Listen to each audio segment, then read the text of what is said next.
dukungan kami terhadap pencalonan Bapak Anies Baswedan sebagai calon Presiden RI untuk periode 2024 sampai 2029 dilatar belakangi bahwa kita menginginkan adanya perubahan yang lebih baik buat bangsa dan negeri ini. Kita ingin bahwa nilai-nilai universal dari nilai-nilai Islam itu bisa diaplikasikan di dalam kehidupan berbangsa dan bernegara. Kita sebagai seorang dai, seorang aktivis, segala upaya yang bisa mendukung untuk diterapkan nilai-nilai kebaikan akan kita dukung, akan kita sokong. Untuk waktu berziarah kedua bersilaturahmi dengan para ulama Persekutuan Banten. Tadi kami diterima oleh Kiai Fatul Qasim Khotib. Kemudian beliau juga menyampaikan pesan dan memang niat kami ke sini adalah untuk bisa mendapatkan nasihat, untuk bisa mendapatkan hikmah.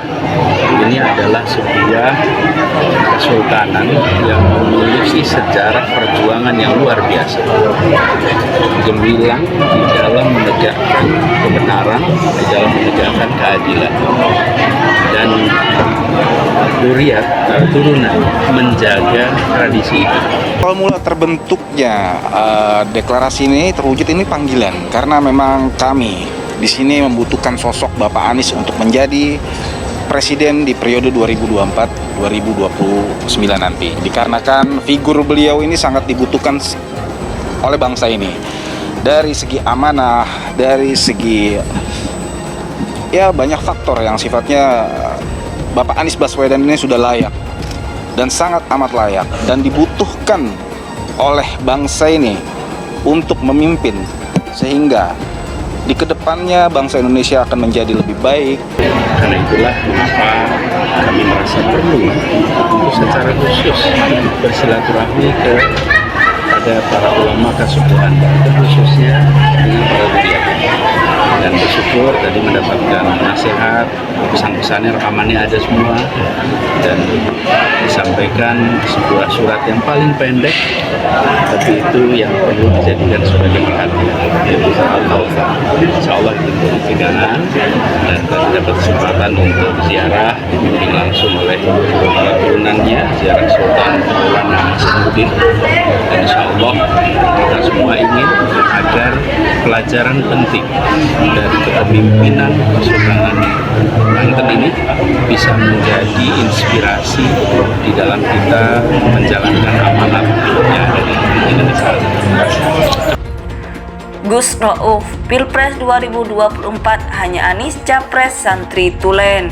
Dikutip dari republika.co.id Jakarta, pemilihan presiden Pilpres 2024 kemungkinan besar akan diikuti oleh 3 calon presiden Capres, yaitu Anies Rashid Baswedan, Ganjar Pranowo, dan Prabowo Subianto. Anies didukung oleh koalisi perubahan, yaitu Partai Nasdem, Demokrat, dan PKS. Ganjar melalui koalisi PDIP dan Prabowo lewat Gerindra. Hampir pasti ikut berkontestasi pada Pilpres 2024. Dalam pandangan Ketua Umum Forum Masyarakat Santri Nusantara Formasno, Ahmad Rauf Kushairi alias Gus Rauf, dari 3 capres yang berkompetisi, hanya Anies Baswedan yang mewakili kalangan santri dan figur santri Tulen. Mas Anies Dawan Liwan, capres yang mempunyai latar belakang seorang santri. Mungkin tidak banyak yang tahu kalau Mas Anies ini pernah nyantri di Pondok Pesantren Ponpes Babelan, Magelang, Jawa Tengah. Ucap Gus Rauf di Jakarta Ahad 16 Juli 2023. Lulusan Ponpes Raudatul Ulum Goyangan Pati, Jawa Tengah, sosok Gubernur DKI Jakarta periode 2017-2022 mencerminkan santri biologis sekaligus ideologis. Santri biologis bermakna Anies pernah mengenyam atau belajar di Ponpes Babelan yang didirikan oleh Kiai Haji Hamam Ja'far pada 28 Agustus 1965.